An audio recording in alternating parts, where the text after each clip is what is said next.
Election آتے ہیں نا تو سیاستدان جنازے بڑے پڑھنے شروع کرتے ہیں. طلاق کا رجحان کافی زیادہ بڑھ چکا ہے. عورت نہیں ٹھیک تھی، مرد نہیں ٹھیک تھا، آیا کہ قوت برداشت ختم ہو. الیکشن کا دور ہے اس وقت، بہت ساری جو دینی جماعتیں ہیں، مذہبی جماعتیں ہیں، وہ بھی اس میں حصہ لے رہی ہیں. اس کو آپ کیسا سمجھتے ہیں؟ یہ جو سیاست ہے یہ نبوی کام ہے. صحیح بخاری میں حدیث ہے ووٹ کی قیمت صرف یہی ہوتی ہے کہ ایک سڑک بنا دی جائے، آپ کی نالی بنا دی جائے تو آپ ووٹ کا صحیح حقدار صرف اس کو سمجھ لیتے ہیں. آپ کا کوئی میٹر لگوا دے، ووٹ کا صحیح حقدار آپ اس کو سمجھ لیتے ہیں.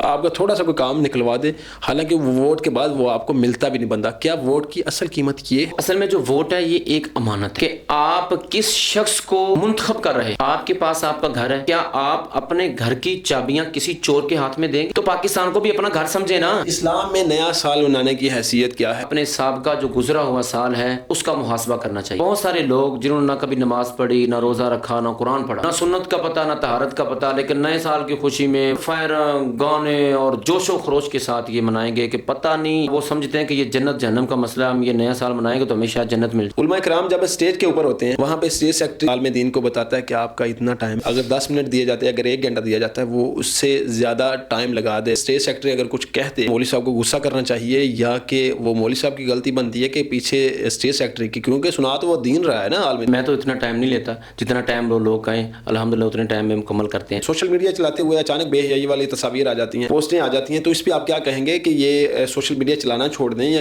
اس کو ہم کسی نہ کسی طرح کنٹرول کر سکتے ہیں؟ بسم اللہ الرحمن الرحیم. ناظرین، M S Islamic movie studio سے آپ کا میزبان محمد محمود آپ کی خدمت میں حاضر ہے. ناظرین، آج ہمارے ساتھ مولانا قاری امتیاز قصوری صاحب موجود ہیں. ناظرین، اس وقت 2023 گزر رہا ہے اور بالکل 2024 میں ہم داخل ہو چکے ہیں، اور جس حوالہ سے ہم گفتگو کرنا چاہتے ہیں شاید آپ کو اندازہ ہو چکا ہو کہ نیا سال جو ہے اس کو منانے کی حیثیت اسلام میں کیا ہے، دین اسلام میں ہم نیا سال کیسے منائیں، اور بالکل اسی حوالے سے ہم گفتگو کریں گے مولانا امتیاز قصوری صاحب. جی السلام علیکم. جی وعلیکم السلام. کیا حال ہے محمود بھائی؟ ٹھیک ہیں، خیریت ہے؟ سے ٹھیک ہے، آپ سنائیں؟ ٹھیک ٹھاک ہے جی، اللہ کا احسان الحمدللہ. اسلام میں نیا سال منانے کی حیثیت کیا ہے اور کس طرح منانا چاہیے؟ دیکھیں محمود بھائی، اللہ کے نبی کریم صلی اللہ علیہ وسلم نے ایک ایک قدم پر ہماری رہنمائی کی ہے. تو یقیناً یہ بڑے افسوس کی بات ہے کہ ہمارے ہاں جب کوئی نیا سال شروع ہوتا ہے، حالانکہ یہ نیا سال ہمارا نہیں ہے، ہمارا ہے سن ہجری سال، اور یہ عیسائیوں کا ہے عیسوی، کہ جو کہ حضرت عیسیٰ علیہ الصلوۃ والسلام کی ولادت سے وہ تاریخ کو مقرر کرتے ہیں. یہ شروع دن سے ایسے ہی ہوتا آیا ہے کہ بادشاہوں کے عروج و زوال سے تاریخیں مقرر کی جاتی تھیں، یا کوئی عام بڑے واقعات سے تاریخیں مقرر کی جاتی تھیں، جس طرح عام الفیل کے سال کو یاد کیا جاتا ہے. تو اسلام میں ہمارا سن ہجری ہے جو کہ حضرت عمر رضی اللہ تعالیٰ کے زمانہ سے شروع ہوا. لیکن دین میں اب دنیاوی طور پہ بھی اس کو اب استعمال کیا جا رہا ہے. جی دنیاوی طور پہ ایسے ہے کہ جی ہمارے بچوں کو تو اسلام کے جس طرح باقی ہم سب لوگوں کو چیزوں کا نہیں پتہ، اسی طرح ہمیں سال مہینوں کے نام تک نہیں آتے. تو جب نیا سال عیسائیوں کا شروع ہوتا ہے اس وقت ہمارے لوگ کچھ فائرنگ کرتے ہیں، کچھ ناچتے ہیں، گاتے ہیں، اور اس طرح کے فنکشن اور اس طرح کی محفلیں سجاتے ہیں جن کا اسلام میں بالکل کسی قسم کا کوئی ثبوت نہیں ہے. نبی اکرم صلی اللہ علیہ وسلم کے زمانہ میں بھی نئے سال کا آغاز ہوتا رہا، لیکن نئے سال کی بنیاد پر ہمیں ان چیزوں کو لے کر آنا کہ جو اللہ کو ناراض کرنے والی ہیں، ان کا بالکل کوئی ثبوت نہیں ہے، اور یہ سب غیر شرعی ہیں. بلکہ ہمیں ایسے کرنا چاہیے کہ جب نیا سال اس کا آغاز ہو تو ہمیں اپنے سابقہ جو گزرا ہوا سال ہے اس کا محاسبہ کرنا چاہیے کہ میں نے پورے سال میں کیا کیا ہے، میری نیکیاں، میرے اعمال، میری دین میں، میرے تقوی میں کتنی بہتری آئی ہے، میری تربیت میں کتنی بہتری آئی ہے، میں اپنے معاشرے میں کتنی تربیت لا سکا ہوں اور بہتری کتنی لا سکا ہوں، بجائے اس کے کہ پورے سال کا جو کچھ کیا ہے سب کچھ بھول کے اور اللہ کی نافرمانیوں کو مزید گلے میں لگا لیا جائے. تو یہ جو سن ہجری ہے، محرم سے جو ہمارے سال کا باقاعدہ آغاز ہوتا ہے، تو ہمیں وہی نام یاد کرنے چاہیے، اور اسلامی مہینوں کی تعداد ہمیں پتہ ہونی چاہیے اور نام یاد ہونے چاہیے، اور انہی کی بنیاد پہ، انہی تاریخوں کی بنیاد پہ ہمیں اپنے معاملات نمٹانے چاہیے. یہ جو اب نیا سال ابھی جو کہ آغاز ہو رہا ہے 1-2 دن تک، تو آپ دیکھیں گے کہ بہت سارے لوگ جنہوں نے نہ کبھی نماز پڑھی، نہ روزہ رکھا، نہ قرآن پڑھا، نہ سنت کا پتہ، نہ طہارت کا پتہ، لیکن نئے سال کی خوشی میں وہ جناب اس قدر فائر گانے اور جوش و خروش کے ساتھ یہ منائیں گے کہ پتہ نہیں، وہ سمجھتے ہیں کہ یہ جنت جہنم کا مسئلہ، ہم یہ نیا سال منائیں گے تو ہمیں شاید جنت مل جائے. تو ان چیزوں کو ہمیں چھوڑ دینا چاہیے، بلکہ نئے سال کے آغاز میں ہمیں پلاننگ کرنی چاہیے کہ پورے سال میں نے کیا کرنا ہے، اپنا شیڈول مرتب کرنا چاہیے اور سابقہ سال کا محاسبہ کرنا چاہیے کہ میں نے پیچھے کیا کیا ہے، اور وقت کی قدر کرنی چاہیے۔ اس سے بہتر میں کروں آگے، اس سے بہتر میں آگے کروں گا، جو مجھے سستیاں ہو گئیں وہ اب سستی نہیں کروں گا، بہتری کی طرف جاؤں گا۔ تو ہمیں نئے سال کے آغاز میں ان معاملات کو اور ان امور کو لانا چاہیے۔ اچھا مولانا، لمحہ فکریہ نہیں ہے کہ ہمارے جو بچے ہیں ان کو جنوری فروری یہ تو سب کچھ پتہ ہے، لیکن اسلامی مہینوں کا نام نہیں پتہ؟ آپ جنوری فروری کہتے ہیں، میں نے ایک اسٹوڈنٹ سے پوچھا ہے کہ کیا آپ کو عشرہ مبشرہ صحابہ کرام جو ہیں 10 صحابہ جن کو جنت کی خوشخبری دی اللہ کے نبی صلی اللہ علیہ وسلم نے، حضرت ابو بکر، حضرت عمر، حضرت عثمان، حضرت علی، حضرت سعد، حضرت سعید، ابو عبیدہ ابن الجراح، عبد الرحمن بن عوف، طلحہ و زبیر، ان 10 کو جنت کی خوشخبری دی دنیا میں ہی۔ تو میں نے کہا آپ کو ان کے نام یاد ہیں؟ کہتا نہیں۔ میں نے کہا کرکٹ کی ٹیم کے کتنے کھلاڑی ہیں؟ کہنے لگا اتنے۔ میں نے کہا نام یاد ہیں؟ کہتا ہے 1 منٹ میں سن لو، سارے نام سنا دیے۔ تو یہ جو مہینوں کے نام ہیں یہ والدین کی ذمہ داری ہے کہ وہ اپنے بچوں کو یاد کروائیں کہ بیٹا اسلام میں یہ طریقے ہیں اور یہاں سے ہمارے سال کا آغاز ہوتا ہے، اتنے دن کا مہینہ ہوتا ہے اور ان مہینوں کے یہ نام ہے۔ یہ والدین کی ذمہ داری ہے کہ ان کو یاد کروائیں۔ اچھا، 10 صحابہ کرام کا آپ نے نام بھی بتا دیا، بالکل اسی حوالہ سے آپ نے نام بھی بتا دیا، عوام الناس نے سن بھی لیا، انشاءاللہ وہ یاد بھی کر لیں گے۔ جی جی، یہ بھی فائدہ ہوگا انشاءاللہ ہمیں۔ میرا خیال ہے کہ اس بچے کے لیے والدین کو اور ٹیچرز کو، اساتذہ کو انعامات رکھنے چاہیے کہ اس بچے کو اتنا انعام ملے گا جو 10 صحابہ کے نام سنائے گا۔ سبحان اللہ۔ جی بالکل، آپ کو پتہ بھی چل چکا ہے ناظرین۔ اسی حوالہ سے ہم بات کریں گے، اب نیا سال تو مطلب اس کی گفتگو ہم نے کر لی ہے۔ الیکشن کا دور ہے اس وقت، بہت ساری جو دینی جماعتیں ہیں، مذہبی جماعتیں ہیں، وہ بھی اس میں حصہ لے رہی ہیں، اس کو آپ کیسا سمجھتے ہیں؟ جی محمود بھائی، اصل میں یہ جو سیاست ہے یہ نبوی کام ہے۔ صحیح بخاری میں حدیث ہے، اللہ کے نبی کریم صلی اللہ علیہ وسلم ارشاد فرماتے ہیں کہ تسوسہم الانبیاء، کہ قوم بنی اسرائیل کے جو انبیاء تھے وہ سیاست کرتے رہے ہیں۔ تو آپ سوچیں جو سیاست ہمارے اس معاشرے میں ہو رہی ہے، کیا انبیاء یہ سیاست کرتے رہے؟ کبھی بھی ایسا نہیں ہے۔ وہ سیاست کیا تھی جو انبیاء نے سیاست کی ہے؟ سلیمان پیغمبر نے سیاست کی ہے، حضرت داؤد علیہ السلام نے سیاست کی ہے، پیغمبر موسیٰ علیہ السلام نے سیاست کی ہے، ہمارے نبی کریم صلی اللہ علیہ وسلم نے، اور اسی طرح خلفائے راشدین نے سیاست کی۔ وہ سیاست ہے امر بالمعروف نہی عن المنکر، نیکی کی دعوت دینا، برائی سے روکنا، نماز قائم کرنا، زکوٰۃ کا نظام قائم کرنا، اسلام کو، اللہ کے دین کو اور اللہ کے احکام کو نافذ کرنا، اور اسی طرح لوگوں کی خدمت کرنا، خدمت انسانیت، داد رسی کرنا، ہمدردیاں بانٹنا، لوگوں میں محبتیں بانٹنا، لوگوں میں صلح کروانا اور لوگوں کو ایک دوسرے کے ساتھ جوڑنا، اتفاق و اتحاد کی فضا قائم کرنا اور معاشرے کی بہتری کے لیے جدوجہد اور کوشش کرنا، یہ ہے نبوی سیاست۔ اچھا، یہ بھی معذرت کے ساتھ سیاست ایسے تھی، مطلب ایک دن صرف ان کی خدمت کرنی ہے بقایا، جو ہمارے یہاں پہ سیاست چل رہی ہے کہ ہمارے صرف ایک بار سڑک بنا دی جاتی ہے، 5 سال عوام الناس کو ذلیل و خوار کیا جاتا ہے، یہ سیاست ایسی؟ محمود بھائی، یہ تو بڑی افسوسناک بات ہے کہ سب کچھ دکھلاوے کا لوگ کرتے ہیں۔ دیکھیں، جن لوگوں نے خدمت کرنی ہے وہ ہمیشہ خدمت، ہمارا اسلام کو صرف الیکشن کے دنوں میں خدمت کرنے کا حکم دیتا ہے، سارا سال خدمت کریں۔ میں کہتا ہوں یہاں پہ الیکشن جیت کر بعد میں تو سیاستدان ملتے بھی نہیں ہیں۔ اگر کسی غریب کو کوئی مسئلہ پریشانی ہے، وہ ان کے دروازے پر چکر لگاتا ہے تو وہ اس کو ملتے بھی نہیں ہیں۔ میں آپ کو ایک دلچسپ بات سناتا ہوں، یہ حالیہ 2-3 دن کی بات ہے، آپ سن کر حیران ہوں گے کہ جب الیکشن آتے ہیں تو سیاستدان جنازے بڑے پڑھنے شروع کر دیتے ہیں۔ مجھے بھی یہ چیز ذہن میں آئی تھی، فوتگیوں میں کافی زیادہ رش ہے سیاستدانوں کا۔ حالانکہ جنازہ ثواب سمجھ کر پڑھنا چاہیے، اللہ کے نبی صلی اللہ علیہ وسلم، ایک مسلمان کا مسلمان پر حق ہے۔ منصور آباد کے قبرستان میں ایک سیاستدان باقاعدہ جو کینڈیڈیٹ ہیں ایک پارٹی کے، میں نام نہیں لیتا، تو وہ جنازہ پڑھنے کے لیے آئے ہیں۔ اندر ایک جنازہ بالکل تیار ہے، لیکن جو جنازہ وہ پڑھنے کے لیے آئے ہیں وہ ابھی لیٹ ہے، وہ نہیں آیا، لیکن وہ بھول کے کسی اور کے جنازے میں آ گیا۔ چاہیے یہ تھا کہ وہ جنازہ بھی پڑھتا اور دوسرے جنازے کے لیے انتظار کرتا۔ اس کے کسی سیکرٹری نے بتایا، جناب جو جنازہ ہم پڑھنے آئے ہیں نا، یعنی جو منہ ہم دکھانے آئے ہیں جن لوگوں کو، وہ ابھی نہیں آئے، وہ آدھا گھنٹہ لیٹ ہے۔ جنازہ کھڑا ہو گیا، تکبیر ہوگی، وہ پڑھے بغیر جنازہ سے باہر نکل گیا۔ اس کا مطلب یہ ہے کہ ہم صرف اور صرف اب چہرے دکھانے کے لیے آتے ہیں اور جن کے لیے بے لوث ہم کام کرنے کے لیے نہیں آتے۔ دیکھیں، سیاست ہماری جو ہے نا، جو اسلامی سیاست ہے، اسلام کے عین اصولوں پر مبنی جو سیاست ہے، وہ یہ ہے کہ ہم اس معاشرے میں امن قائم کریں، لیکن یہاں پر بدامنی ہے. ہم اس معاشرے میں خدمت کو رواج دیں لیکن یہاں پر لوٹ مار ہے. ہم اس معاشرے میں اسلام کے نفاذ کے لیے کام کریں لیکن یہاں پر تو یہود و نصارہ کا کلچر ہے. ہم اس معاشرے میں اللہ کے احکام کو نافذ کریں لیکن یہاں پر تو اوروں کے احکام چل رہے ہیں, اوروں کی باتیں چل رہی ہیں, اوروں کے جو ہے وہ طور طریقے چل رہے ہیں, ہندوانہ رسوم و رواج چل رہے ہیں.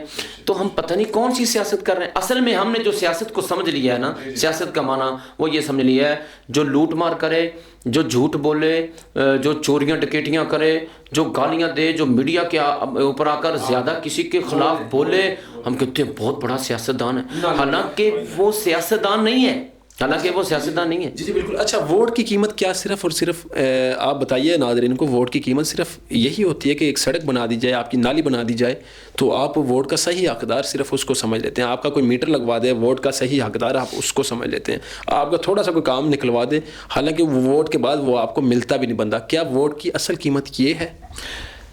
محمود بھائی, اسی لیے ہم لوگ ترقی نہیں کر سکے کہ ہم نے سیاست کو صرف گٹر, نالی اور گلی کا ہی نام دے دیا. جو گلیاں بنائے گا, نالیاں بنائے گا, گٹر سیدھے کرے گا, بس اسی کو ووٹ دینا ہے. وہی بات آ گئی نا, 5 سال وہ خدمت نہیں کرتے, صرف 1 ماہ آ کے خدمت آپ کی کر دی تو ووٹ پھر وہی لے جاتے ہیں, ذلیل و خوار آپ کو پورے 5 سال کرتے ہیں. جی جی.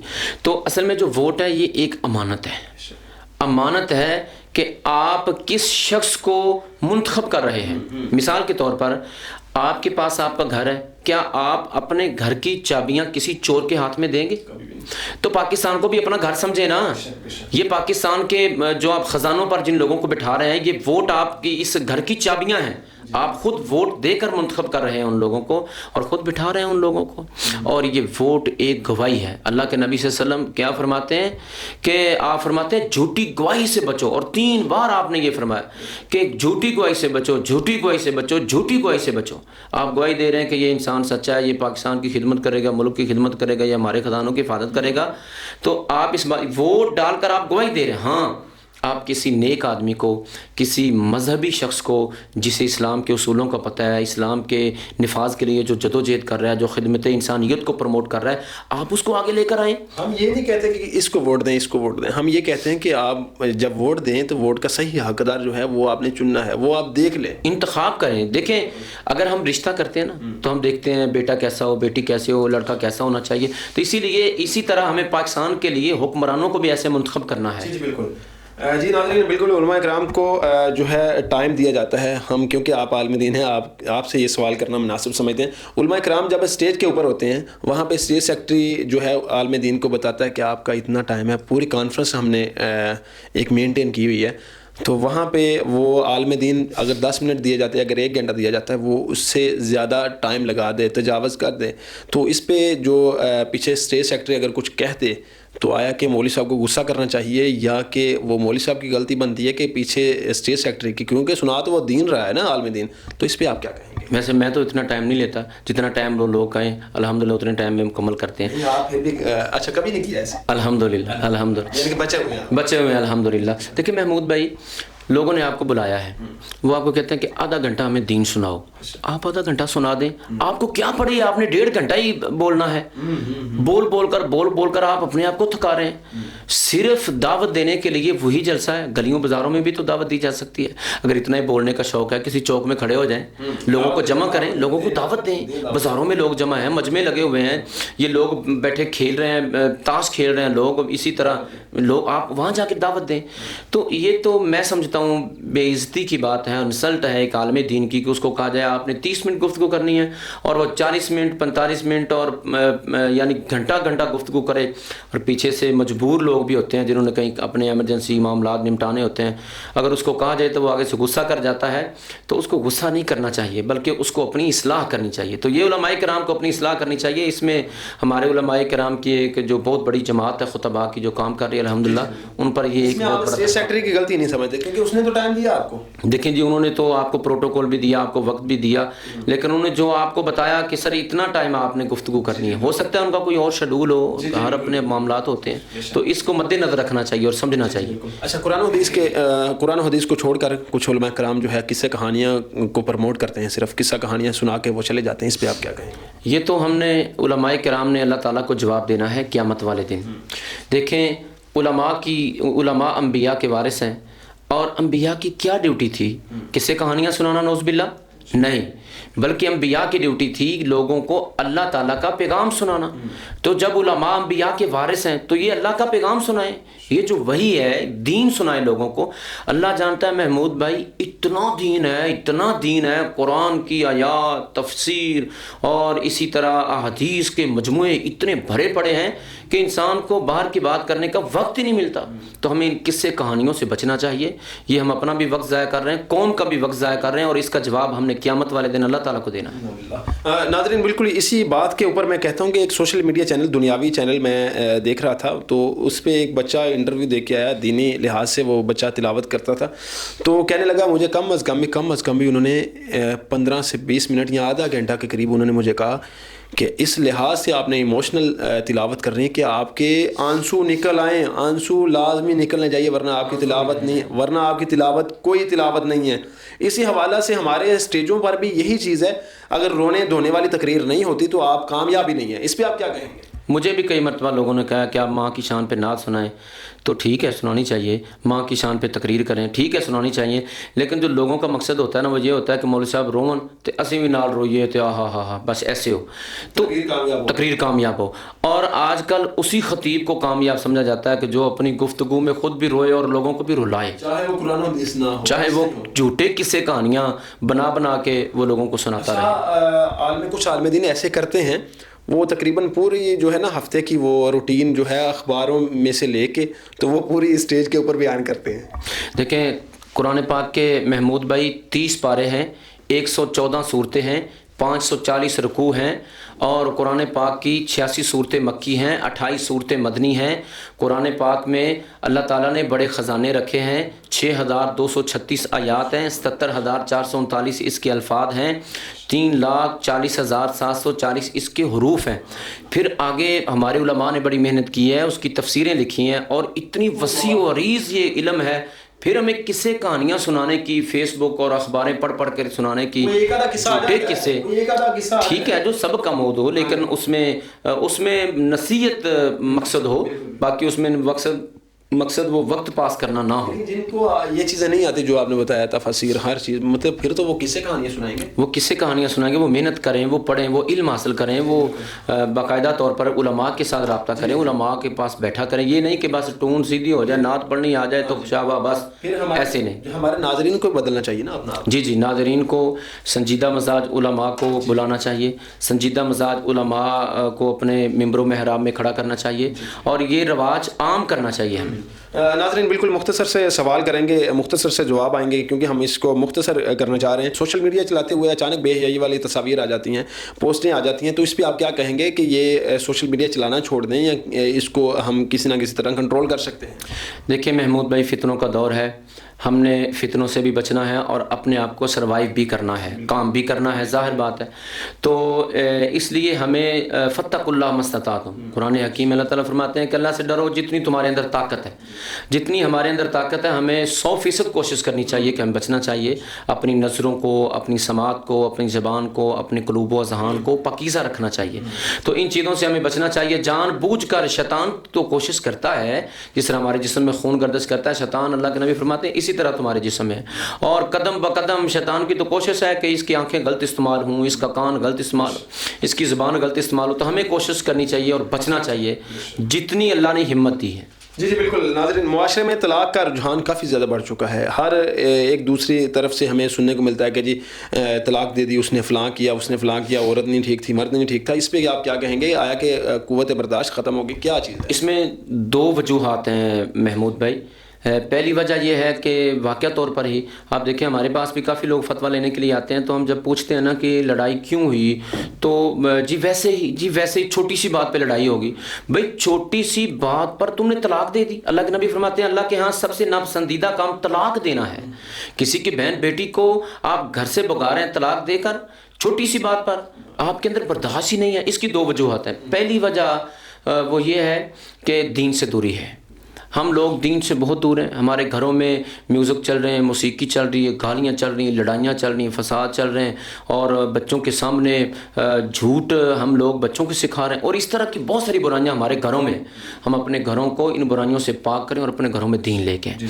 دوسری وجہ یہ ہے کہ ہمارے اندر دن بدن غصہ بڑھتا جا رہا ہے. غصہ بہت زیادہ ہے. چھوٹی سی بات ہوتی ہے تو خامد بیوی کو بولنے ہی نہیں دیتا, تو خامد ایک بات کرتا ہے تو بیوی آگے سے 4 باتیں سنا دیتی ہے.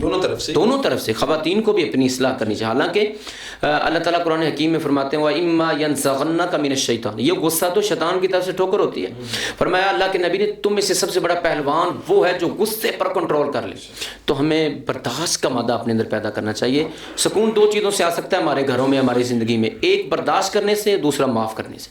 اگر بیوی سے غلطی ہو جائے تو خامد معاف کر دے. اگر خامد سے غلطی ہو جائے تو بیوی, ہاں کچھ ایسی اخلاقی کمزوریاں ہیں جہاں پر ہمارے بڑوں کو بیٹھ کر, خاندان کے جو بڑے لوگ ہیں ان کو بیٹھ کر ان کمزوریوں کا حل نکالنا چاہیے. وہ اگر بیٹی میں ہے تو بیٹی کو سمجھائیں, اگر بیٹے میں ہے تو بیٹے کو سمجھائیں. یہ موبائل بھی آپ ایک بڑی وجہ نہیں سمجھتے؟ کوئی بھی بات ہو فٹافٹ وہ لڑکی کر دیتی ہے اپنے گھر والوں میں, مطلب سسرال میں, لڑکے کے سسرال میں وہ بات پہنچ جاتی ہے, پھر وہ لڑائی جھگڑے زیادہ نہیں اویزاں ہو جاتے ہیں. جی ایسے ہے بالکل. ایک تو موبائل بھی بہت بڑی وجہ ہے اس کی. پہلے نمبر پر یہ وجہ ہے کہ سارا دن معذرت کے ساتھ موبائل وجہ نہیں, اس کا استعمال وجہ ہو سکتا ہے. جی اس کا استعمال ہی, یعنی سارا دن خواتین بھی موبائل استعمال کرتی ہیں. اچھا خامد گھر آتا ہے, تھکا ماندہ گھر آتا ہے, تو بیوی کو چاہیے کہ یہ شریعت نے جو حق دیا ہے, بیوی اٹھ کر اپنے خامد کا استقبال کرے, اچھے طریقے سے بیٹھے, پانی دے, کھانا دے, پوچھے اس کی پریشانیاں, اس کے غم. اچھا وہ بیوی بالکل موبائل میں مگن ہے تو خامد کو تو غصہ آنا ہی آنا ہے. وہ ڈرامہ کمپلیٹ ہوگا تو وہ ڈرامہ کمپلیٹ ہو کہ بس ایک کس طرح ہے گی میں انہوں نے دیکھ لیں دے. اچھا ادھر سے کیا ہے, خامد گھر میں داخل ہوتا ہے تو ہاتھ میں موبائل ہوتا ہے, جب بیٹھتا ہے تو موبائل ہی دیکھتا ہے. ٹھیک ہے, کھانا آگے پڑا ہے, وہ ٹھنڈا ہو رہا ہے تو وہ موبائل میں مگن ہے. کوئی بھی کام ہے گھر کا تو وہ ادھر ہی بکھرا ہوا پڑا ہے جو اس کے کرنے والے کام ہیں. ٹھیک ہے, تو پھر ظاہر بات ہے خواتین کو بھی غصہ آ جاتا ہے. تو یہ ایک وجہ ہے. دوسری وجہ موبائل کے استعمال کی یہ ہے کہ تھوڑی سی بات ہوتی ہے خامد بیوی کے آپس میں. ٹھیک ہے, تو بعض ساری نہیں ہیں, بس ماشاءاللہ بہت ساری ایسی خواتین بھی ہیں جو بڑے برداشت کرنے, بڑے حوصلے والی ہیں. تو بعض بیویاں ایسی بھی ہوتی ہیں کہ تھوڑی سی بات ہوتی ہے, ساتھ بڑھا کر بات اپنی والدہ کو, اپنے بھائی کو, اپنے باپ کو بلا لیا. میں آپ کے ساتھ ہی جاؤں گی, میں آپ کے ساتھ ہی جاؤں گا. اچھا ساڑی بھن نوں ہی کیا یہ ضرورت کیویں پئی بھائی, وہ آپ کا عزیز ہے, آپ کا رشتہ دار ہے, آپ نے اس کو بیٹی دی ہے, اللہ کے نام پر بیٹی دی ہے, تو اللہ کے نام پر آپ ان لڑائیوں جھگڑوں کو ختم کریں. گھر اجڑ رہے ہیں محمود بھائی, گھر اجڑ رہے ہیں, بچے دھکے کھا رہے ہیں, اللہ جانتا ہے معاشرے میں بہت زیادہ بے راہ روی پھیل چکی ہے. جی بالکل. ناظرین, طلاق کا بڑھتا ہوا رجحان جو ہے اس کے متعلق بات کر رہے تھے. مذہبی جماعتیں, اچھا جی دنیاوی جو مطلب ہم کہتے ہیں یہ دنیاوی جماعتیں ہیں, یہ دیندار نہیں ہیں جماعتیں, یہ الیکشن لڑتی ہیں, ان میں تو لڑائی جھگڑا عام یہ معمول بن چکا ہے. تو مذہبی جماعتیں جب آپس میں ایک دوسرے کے خلاف اٹھتی ہیں یا الیکشن لڑتی ہیں یا کسی دنیاوی جماعت کے خلاف لڑنے کی کوشش کرتی ہے, تو اس میں مذہبی جماعتیں جو ہے وہ بہت زیادہ آپس میں ان کی لڑائی ہوتی ہے, ان کی زبان درازی سوشل میڈیا کے اوپر عام دیکھی گئی ہے. یہ مذہبی جماعتوں میں زیادہ تر رجحان پایا جاتا ہے, اس پہ آپ کیا کہیں گے؟ محمود بھائی اس کے ساتھ تو پھر لوگوں میں مانتے ہیں یہ چیز ہے. جی کچھ ہے جو دکھنے میں بھی ملتی ہے, اور اس میں تو عوام الناس علماء کی جو ذمہ داری ہے کہ عوام کی لوگوں کی تربیت کرنا اور دین اسلام کے نفاذ کے لیے جد و جہد کرنا اور اللہ تعالیٰ کے احکام کے نفاذ کے لیے جد و جہد کرنا, اس کے ساتھ تو ہماری عوام میں اثر برا جائے گا. لوگ کہیں گے یہی تو علماء تھے جنہوں نے ہمیں سمجھانا تھا اور یہ خود ہی آپس میں لڑ رہے ہیں. تو علماء کرام کو میں تو کہتا ہوں کہ اتحاد امت کے نام پر ایک فورم وہ بنانا چاہیے, اور علماء کرام تمام مذہبی جماعتوں کو ایک پلیٹ فارم پہ جمع ہو کر یہ آگے پھر سیاست میں بھی ہیں, دین اسلام میں. فرض کریں یہ نہیں ہوتا ایک پلیٹ فارم سے, لیکن کم از کم سوشل میڈیا کے اوپر تو یہ زبان درازی نہ ہو. 5 وقت کے نمازی ہیں, ہم حاجی ہیں, ہم انہیں عمرے کیے ہوئے ہیں, تو ہم زبان درازی کرتے وقت سوشل میڈیا کے اوپر نہیں دیکھتے کہ یہاں پہ صرف ہم نہیں دیکھ رہے ہیں, صرف دیندار نہیں دیکھ رہے, پوری دنیا دیکھ رہی ہے. جی اللہ تعالیٰ قرآن پاک میں فرماتے ہیں ان الشیطان ینزغ بینہم, بے شک شیطان ہے جو تمہیں آپس میں لڑانا چاہتا ہے. اور یہ سورہ بنی اسرائیل کی پوری آیت ایسے ہے وَقُلْ لِعِبَادِي يَقُولُ الَّتِي هِيَ أَحْسَنُ. اللہ فرماتے ہیں پیغمبر میرے بندوں کے لیے اعلان کر دو کہ جب بھی کوئی بات کرنی ہے ہمیشہ اچھی بات کرنی ہے. تو ایک طرف سے ایک میسج چھوڑتے ہیں تو ایسا چھوڑتے ہیں, آگے سے پھر ادھر سے جواب آتا ہے, تو لڑائی شروع ہو جاتی. علماء کرام کو اپنا وقار, اپنی عزت اور اپنا مقام پہچاننا چاہیے. جو ان جماعتوں کے سرپرست ہیں ان کو نہیں چاہیے کہ ان کو ذرا لگام ڈالی جائے, جو اس طرح کے کچھ ہیں ان کو لگام ڈالی جائے. جی, تربیت کا ہمیں ایک پلیٹ فارم بھی بنانا چاہیے. جو خطباء ہیں, ہمارے علماء ہیں, ہمارے داعیان اسلام ہیں, ان کی تربیت کے لیے بھی ہمیں کردار جی کسی بھی مذہبی جماعت سے اس کا تعلق ہے, کسی بھی مسلک سے تعلق ہے, تو وہ کم از کم جو جماعتوں کے بڑے ہیں وہ اپنے خطباء کی, علماء کی, واعظین کی اور اپنے کارکنان کی تربیت کریں باقاعدہ طور پر. دینی چینل والوں کو یہ چیزیں کافی زیادہ سننے کو ملتی ہیں, وہ آپ کے مولوی تو ایسے کرتے ہیں ایسے کرتے ہیں, تو ان کی سدھارنے کے لیے ہمیں تو کوئی قدم اٹھانا. جی, اس کے ساتھ تو ہمارے ساتھ جھک جاتے ہیں. آپ نے یہ جو آواز اٹھائی, اللہ تعالیٰ آپ کو جزائے خیر دے. ہو سکتا ہے کہ آپ کی یہ بات سن کر, ہمارا یہ آج کا پروگرام سن کر بہت سارے لوگ خود بخود ہی یہ سمجھیں یار واقعی عوام الناس جو مسجد کے قریب تک نہیں آتے, جب وہ ہمارے یہ رویے دیکھتے ہیں تو وہ تو پھر دین سے اور دور ہو جاتے ہیں. وہ دور سے کہتے ہیں ہم تو پھر بہت اچھے ہیں. ہاں, یہ بھی بات, وہ کہتے ہیں ہم تو پھر بہت اچھے ہیں اسی لیے تو ہم دین کے قریب نہیں آتے. ان کو بہانہ مل جاتا ہے. دیکھ لو مولوی کی کر دے پہلے. جی, مولوی کی کر رہے ہیں, ان کو بہانہ مل جاتا ہے. جی ناظرین, مذہبی جماعتیں جو ہیں الیکشن میں حصہ لے رہی ہیں, اور کس حوالہ سے لے رہی ہیں, کس قدر ان کی زبان درازی جو ہے, کچھ لوگوں کی زبان درازی جو ہے مذہبی جماعتوں کے حوالہ سے اور آپس میں ایک دوسرے کے خلاف, یہ ایک لمحہ فکریہ ہے. اور دوسری بات جو ایک نیا سال میں کیا کچھ ہونا چاہیے, اور آیا کہ ہمارے جو بچے ہیں ان کو نئے سال جو دینی لحاظ سے مہینوں کے نام ہے وہ کیا یاد ہے, انگریزی مہینوں کے تو سارے نام یاد ہیں. اور اسی حوالہ سے ہم نے گفتگو کی, مذہبی جماعتیں الیکشن تو لڑ رہی ہیں, کیا آیا کہ یہ صرف ایک سڑک کی بنیاد کے اوپر, نالی کی بنیاد کے اوپر, مطلب کوئی بھی آپ کا کام کروا دے, کوئی آپ کا میٹر لگوا دے, آیا کہ اس کی بنیاد کے اوپر آپ ووٹ دے دیتے ہیں, اس کے بعد 5 سال آپ کو وہ ذلیل و خوار کرتے ہیں. یہ بھی آپ کے سامنے ہے. یہ مطلب معاشرے میں یہ عام چیز چلتی ہے. سوشل میڈیا چلاتے ہوئے اچانک جو بے حیائی کی تصاویر آ جاتی ہیں اس کے متعلق بھی گفتگو ہوئی, اور آپ کو یہ پروگرام مکمل جو ہے وہ کس حوالہ سے کیسا لگا, اپنی قیمتی رائے کا اظہار کمنٹس باکس میں لازمی کریں. ہمارے ساتھ موجود تھے قاری امتیاز قصوری صاحب, اور اسی حوالہ سے انشاءاللہ نیکسٹ جو ہے ان کا انٹرویو وہ شائع ہوگا. مزید اس طرح کی ویڈیو کے لیے ہمارے چینل سبسکرائب کریں. السلام علیکم.